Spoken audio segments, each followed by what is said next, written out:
জাহান্নাম বানাইলাম আমি কাফের করতে। মুসলমানরা তো আল্লাহর মেহমান।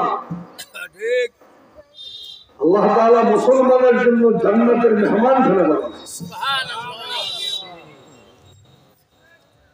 মুসলমানের ঘরে যে তিনি আমাদেরকে জন্মগ্রহণ করার তৌফিক দান করেছেন, আমরা কোনদিন আল্লাহর কাছে আবেদন করেছি? এই নিয়ামতের শকর আদায় করা উচিত না? বলেন সবাই আলহামদুলিল্লাহ। আলহামদুলিল্লাহ। আল্লাহ বলেন নিয়ামতের শকর করলে আমি খুশি, নিয়ামত আমি পাই। আজকের এখানে যে মাহফিল, এই মাহফিলের দাওয়াত অনেক মানুষের কানে কানে, দাঁড়ে দাঁড়ে, পোস্টারে, হ্যান্ডবিলের মাধ্যমে পৌঁছানো হয়েছে, কিন্তু সব মানুষ আসছে। আশেপাশে রাস্তাঘাটে দোকানপাটে অনেক মানুষ কিন্তু সময় ছিল, সুযোগ ছিল, একটু কথা ভাবলে আসতে পারে। আপনারা আসলেন কেন? কে আনলেন? কোন লোভে আছে? মাহফিলের পরে টাকা পয়সা আছে, খাওয়া দাওয়া আছে, কিচ্ছু কুটার উপরে, মাটির উপরে, শীতের দিনে বসলেন।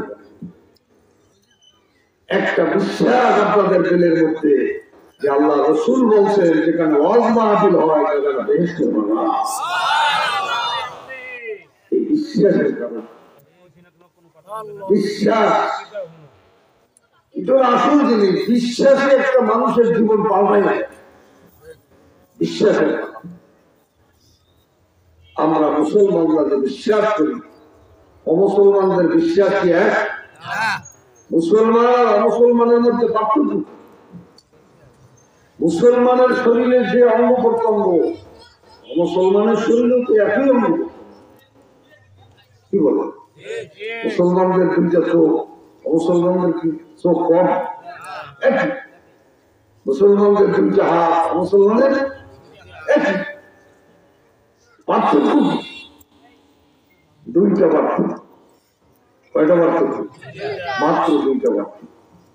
দুইটা পার্থক্যের কারণে মুসলমান, দুইটা পার্থক্যের কারণে অমুসলমান। দুইটা পার্থক্যের কারণে জান্নাতি, দুইটা পার্থক্যের কারণে জাহান্নামী। পার্থক্য দুটো কি? এক নম্বর হলো বিশ্বাস। এক নম্বর কি? আমরা বিশ্বাস করি আল্লাহ একজন আছে। হিন্দুরা বিশ্বাস করে না আল্লাহ আছে? দুনিয়ায় যত ধর্মের লোক আছে সবাই আল্লাহকে বিশ্বাস করে। আস্তিক আর নাস্তিক সারা দুনিয়ার মানে দুই ভাগে বিভক্ত। এক ভাগ আস্তিক, যারা আল্লাহর অস্তিত্ব মানে, যত ধর্ম আছে সবাই আল্লাহর অস্তিত্ব মানে, বিশ্বাস করে। আর এক ভাগ আছে নাস্তিক, যারা আল্লাহর অস্তিত্ব মানে না। তারা বলে আল্লাহ বলতে কিছু নাই। আল্লাহ না থাকলে দুনিয়া হইলে আপনার জিনিস, আপনার হ্যাঁ। দুনিয়া প্রথম পানি ছিল, পানির মধ্যে পোকা ছিল, পোকার থেকে ব্যাঙের জন্ম হয়েছে, ব্যাঙের থেকে বানরের জন্ম হয়েছে, বানরের থেকে মানুষ। আপনারা তো নাম শুনলেন। এই বিশ্বাস দুনিয়ার অনেক লক্ষ লক্ষ না কোটি কোটি মানুষ করে। বিশেষ করে আমাদের দেশে ইউনিভার্সিটি গুলিতে তারা বড় বড় ডক্টরের ডিগ্রি, পিএইচডি করালো, তারা ওই বিশ্বাস করে। ডারউইন একজন জীব বৈজ্ঞানিক ছিল, তার তৈরি হলো মানুষ কেউ সৃষ্টি করে নাই, কোন সৃষ্টিকর্তা বলতে কেউ নাই, আপনার জিনিস। আচ্ছা বলেন কি কথাটা কি যুক্তিসঙ্গত না অযুক্তি? এই মাইকটা না বানাইলে আপনার এই গাছপালা, তরুলতা, আসমান, জমিন, চন্দ্র, সূর্য, গ্রহ, নক্ষত্র, হাওয়া, বাতাস, পানি, জোয়ার ভাটা, সারা দুনিয়া কায়নাত আপনার কি হওয়া সম্ভব? যুক্তিসঙ্গত?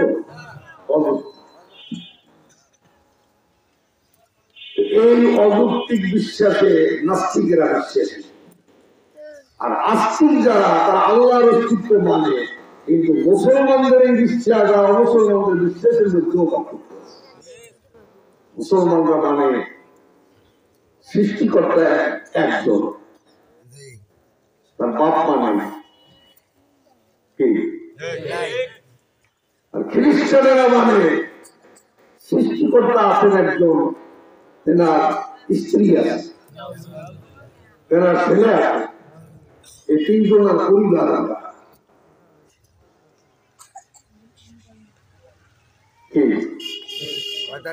এই বিশ্বাস কিন্তু মানুষ করে।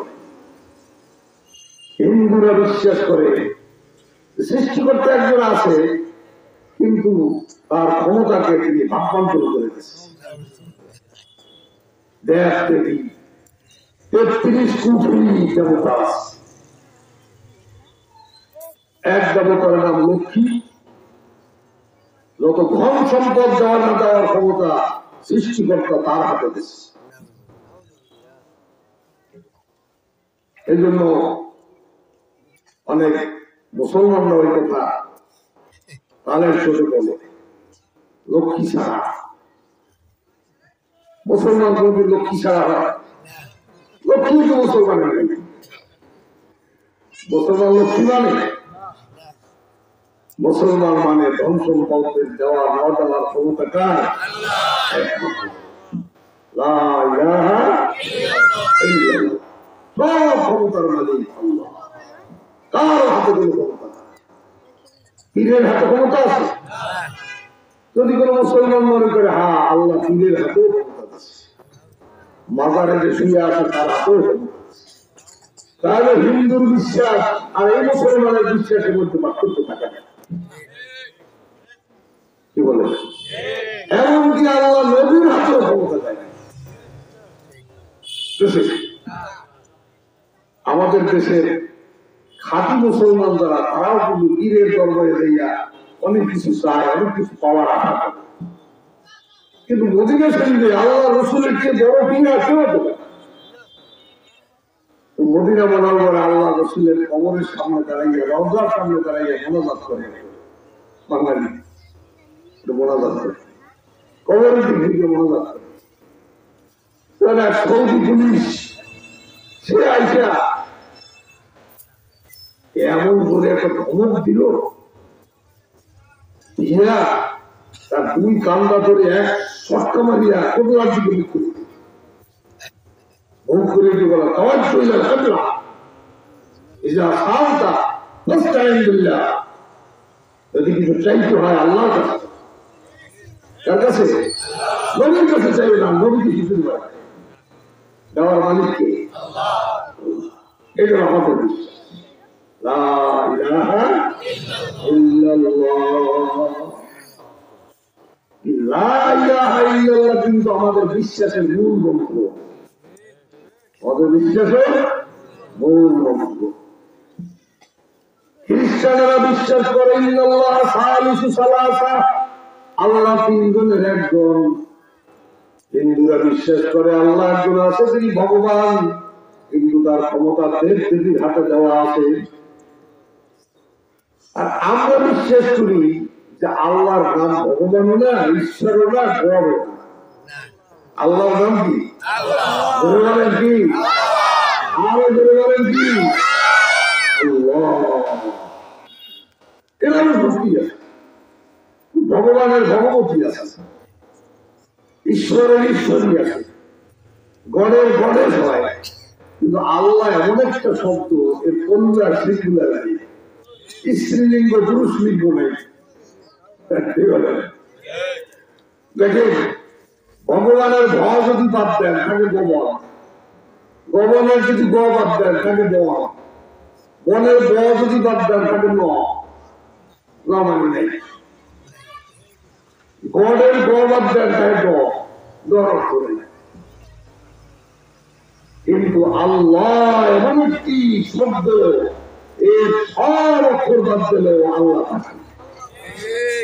আল্লাহর আলির বাদ দেন, ছেড়ে দেন, থাকলো লিল্লাহ, লিল্লাহি মুলকুস সামাওয়াতি ওয়াল আরদ লিল্লাহ মানে তো লিল্লাহর আরো একটা লম্বা দিয়ে দেন থাকে লাহু লাহু মা ফিস সামাওয়াতি ওয়া মা ফিল আরদ লাহু মানে তো লাহুর আরো একটা লম্বা থাকে হু হুয়াল্লাহুল্লাযী লা ইলাহা ইল্লা হু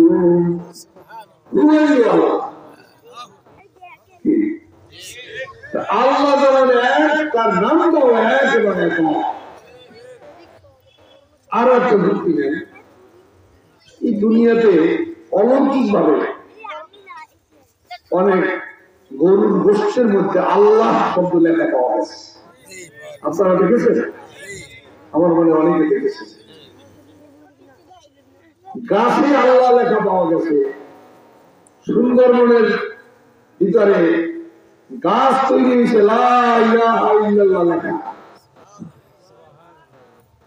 কিন্তু ভগবান লেখা পুষ্পের মধ্যে গাছের মধ্যে পাতার মধ্যে এরকম কোন আছে পাওয়া গেছে ঈশ্বর পাওয়া গেছে গড পাওয়া গেছে তাহলে বোঝা গেল আল্লাহর নাম গড নাই ঈশ্বর নাই ভগবান নাই আল্লাহর নাম একমাত্র একটাই আল্লাহ আল্লাহ কোরআন কারীমের মধ্যে এই আল্লাহর পরিচয় দিতে গিয়ে একটা সূরা নাযিল করেছেন এই সূরাটার নাম জানেন ইখলাস হ্যাঁ সূরা ইখলাস আল্লাহ এখানে বলছেন কোন এলাহি আপনি বলে দেন যারা আমার নাম নিয়ে মতবিরোধ করে তাদেরকে জানায় দেন আমার নাম ভগবান না ঈশ্বর না কুল হুয়াল্লাহু আল্লাহু আহাদ আল্লাহু বলেন আল্লাহু আহাদ আমার নাম আল্লাহ এবং আমি এক লাম ইয়ালিদ ওয়া লাম ইউলাদ আমি কাউকে জন্ম দেই নাই আমার কোন সন্তান নাই আমাকেও কেউ জন্ম দেয় নাই আমার বাপ্পা নেই ওয়ালাম ইয়াকুল লাহু কুফুয়ান আহাদ আমি আল্লাহর সমকক্ষ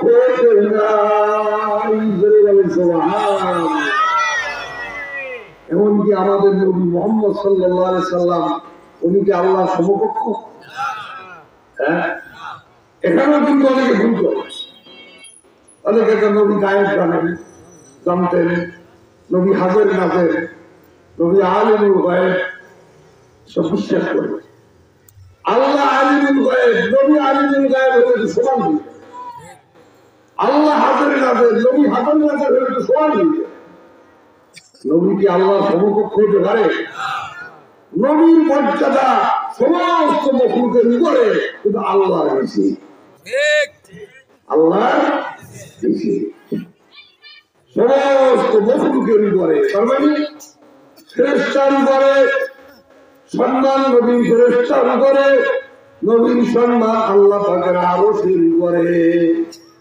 নবীর সম্মান জান্নাতের উপরে জোরে বলেন সুবহানাল্লাহ আপনারা জানেন নবীজি যখন মেরাজের সফরে গেছেন আল্লাহর সঙ্গে সাক্ষাতের সফরে এই রজব মাসে এই যে মাস এই মাসটা কি মাস বলেন কি মাস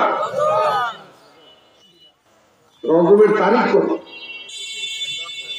বলতে পারবেন এটা পারবেন ইংরেজি তারিখ কত বলতে পারবেন সবাই ইংরেজি তারিখ কত 26 জানুয়ারি আল্লাহ রহমতে এই মাসটা ইংরেজির সঙ্গে মিলছে এই রজব মাসের 26 এই 27 রজব নবী আল্লাহ সাক্ষাতে আল্লাহ আরো গেছিলেন গেছিলেন না বিশ্বাস করেন সবাই এটা একটা বিশ্বাস এবং কি স্বপ্ন ঢুকে গেছিলেন না রুহানি ভাবে গেছিলেন সব জ্ঞানে আল্লাহ রাসূলের মেরাজের সফর হয়েছিল যখন তিনি আরো সেই পর্বতে হাঁটতেছিলেন তখন ওনার মনে পড়েছে মুসা নবীর কথা মুসা আলাইহিস সালাম তো তুর পাহাড়ে গেছিলেন আল্লাহ সাক্ষাতে গেছিলেন না তো আল্লাহ বলছিলেন ইয়া মুসা